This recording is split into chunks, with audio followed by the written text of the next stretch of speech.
दीदी, जो हमने वीडियो बनाई थी ब्रह्मा कुमारी वाले, बाहर का खाना क्यों नहीं खाते हैं, तो इस वीडियो पे कई कमेंट आए हैं कि आपने जैसे बताया था कि बाहर का खाना नहीं खाना है होटल का, तो इस पे एक भाई ने कमेंट करा है कि आप होटल का खाना खाने से मना करते हो, तो जो किसान सब्जियां उगाते हैं ये इसमें भी तो स्वार्थ छुपा होता है। अगर होटल के खाने में स्वार्थ छुपा होता है बाहर का खाने में, तो सब्जियां जो किसान उगा रहा है इसमें भी स्वार्थ है, तो ये भी तो नहीं खानी चाहिए।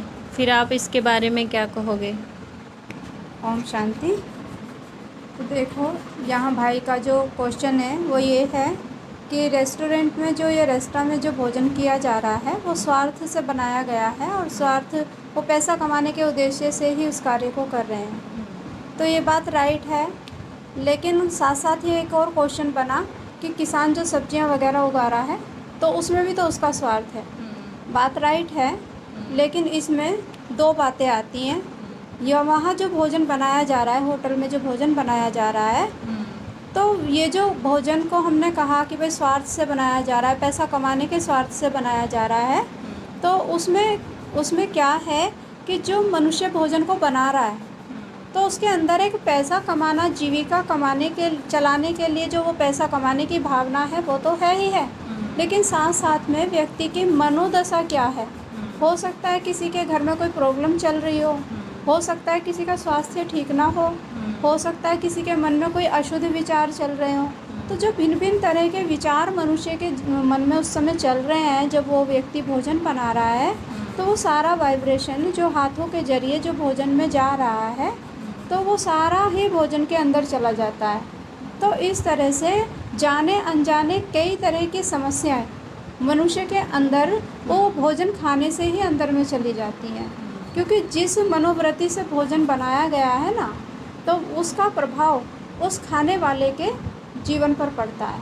तो इस वजह से कहा है कि हम बाहर का भोजन ना ग्रहण करें, अपने घर में भोजन बनाएं, परमात्मा की याद में भोजन बनाएं, शुद्धता से भोजन बनाएं, तो जिससे अन्न का मन पर अच्छा प्रभाव पड़े।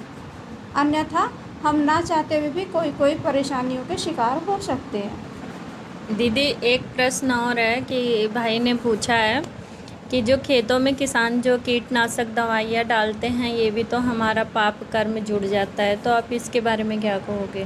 बात राइट है कि जो किसान खेतों में जो रासायनिक पदार्थ उर्वरक शक्ति का यूज़ कर रहे हैं, तो जिससे अनेकों कीटाणुओं का अंत हो जाता है, तो उनके अंदर भी आत्मा है, वो भी कहीं ना कहीं पाप तो बनता ही है। लेकिन देखो, जो किसान खेत में सब्जी उगा रहा है या अनाज उगा रहा है, फसल उगा रहा है, तो वो अपनी जीविका कमाने के लिए ही उगा रहा है, उसका भी अपना जीविका चलाने का स्वार्थ तो है। तो इतना स्वार्थ तो देखो होगा ही, क्योंकि जीवन को चलाने के लिए मनुष्य को इतना धन तो चाहिए ही। लेकिन जहाँ तक बात आती है कि इतने सारे जीव जो कीटनाशक कीटाणु वगैरह होते हैं वो उसमें नष्ट होते हैं, तो उसके लिए हम यही कहना चाहेंगे कि मनुष्यों के जीवन को बचाने के लिए और मनुष्य को पेट भरने के लिए भोजन ज़रूर चाहिए, और इस जीवन को चलाने के लिए भोजन की ज़रूरत है। और कोई ऐसा साधन भी हमारे पास नहीं है कि हम भाई कीटनाशक दवाइयाँ ना डालें और उस जो फसल है, जो अनाज है, उसको हम सेफ रख सकें। तो इस वजह से वो कीटनाशक दवाइयों का या जो आपके रासायनिक खाद हैं उनका वो प्रयोग में ला रहे हैं। तो यहाँ अगर हम देखा जाए तो मनुष्य के जीवन को चलाने के लिए और मनुष्यों के जीवन को बचाने के लिए उनको ये यूज़ करना पड़ रहा है। तो ये एक छोटा पाप कर्म तो बनता है, लेकिन ये एक छोटा पाप कर्म है, क्योंकि मनुष्यों को जीवन चलाने के लिए ये ज़रूरी हो गया है, और इसके साथ हमारे पास कोई ऑप्शन भी नहीं है। तो जैसा कहा जाता है ना कि धर्म को बचाने के लिए अगर मुझे 10 झूठ भी बोलने पड़े तो एक सच पर मेरे 10 झूठ कुर्बान है।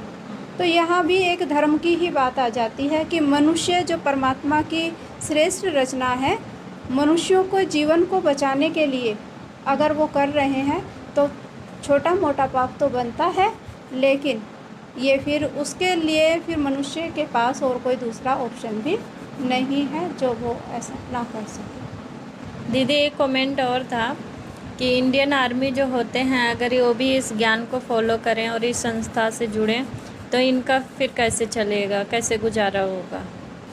तो देखो, ऐसे तो कहा जाता है कि जहाँ चाहा है वहाँ राह है, और जब हम उस परमात्मा के कार्य में सहयोगी बनते हैं, उसका मददगार बनते हैं, और हम अपने जीवन में ये दृढ़ संकल्प करते हैं कि मुझे अपने जीवन को शुद्धता से चलाना है, सात्विकता से चलाना है, सच्चाई सफाई से चलाना है, तो कहा जाता है जहाँ चाहा है वहाँ राह है।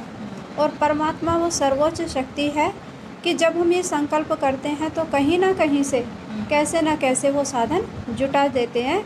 वैसे तो अपने जो आर्मी ऑफिसर्स भाई लोग हैं, तो उन लोगों को ऐसी ट्रेनिंग्स भी दी जाती है कि वो कई कई दिन भी खाने के बिना या पानी के बिना अपने आप को रख सकते हैं। लेकिन उसमें फिर खाने पीने की, चलो मान लिया जाए भोजन नहीं मिल पा रहा है, तो कई तरह के कंदमूल हैं, कई पेय पदार्थ होते हैं, तो जो भी अवेलेबल हो तो उसे यूज़ किया जा सकता है। और अगर कुछ भी नहीं है तो बाई चांस ऐसा भी कर सकते हैं कि परमात्मा की याद में रहकर, परमात्मा की दृष्टि देकर जीवन यापन या जीवन को चलाने के लिए थोड़ा बहुत अन्न ग्रहण कर सकते हैं। वैसे तो हमारा पूरा विश्वास है कि परमात्मा के बच्चे कभी भूखा मर नहीं सकते हैं, क्योंकि विश्वास में शक्ति है और विश्वास की सदा जीत होती है।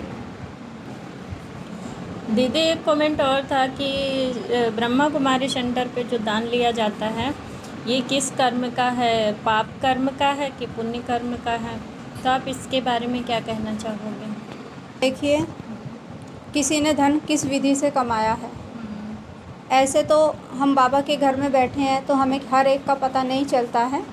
लेकिन जो भी भाई बहन हमारे सेंटर पर आते हैं, जिनको हम कोर्स कराते हैं, तो उनसे एक फॉर्म भरवाया जाता है जिसमें उनका ऑक्यूपेशन भी पूछा जाता है, और जिसमें हमें पता चल जाता है कि ये फ़लाना व्यक्ति टीचर है, या फ़लाना व्यक्ति मज़दूर है, या ये ठेला लगाता है ना, या ये इंजीनियर है। तो उससे हमें पता चलता है कि भाई इनका धन इस कार्य को करने से इनके पास धन आ रहा है। तो निश्चित है वो 2 लगा रहे हैं या 100 लगा रहे हैं, तो वो अपनी कमाई का ही लगा रहे हैं। तो हमारी नज़र में वो धन जो है, जो पुण्य का धन है, वो श्वेत धन है, वो मेहनत का ही धन है। बाकी अगर कोई झूठ बोल कर के, कोई पाप कर्म से कमा कर के लगा रहा है, तो उसका हिसाब किताब फिर परमात्मा के पास है। और परमात्मा, अगर हमें पाप की सज़ा भी हमें भोगनी पड़ेगी और पुण्य का फल भी हमें ज़रूर मिलता है। क्योंकि कई लोग क्या समझते हैं, कई लोग सोचते हैं, मान लिया किसी ने पाप कर्म से बहुत सारा धन कमाया, वो सोचते हैं उसमें से कुछ धन हमने दान पुण्य कर्म में लगा दिया तो उसका फल उनको नहीं मिलेगा, या उनकी भोगना उनको नहीं भोगनी पड़ेगी। लेकिन ऐसा नहीं है, जो हमने पाप किया उसका भी हमें भोगना पड़ेगा, और जो हमने वो धन अच्छे कार्य में लगा दिया तो उसका पुण्य भी हमें ज़रूर मिलता है। तो उसके लिए हमें टेंशन लेने की ज़रूरत नहीं है। इसके लिए वो सुप्रीम सत्ता बैठी है, उसका हिसाब किताब उसे अपने आप में भोगना ही पड़ेगा उस मनुष्य को, कि उसने काला धन लगाया या सफ़ेद धन लगाया।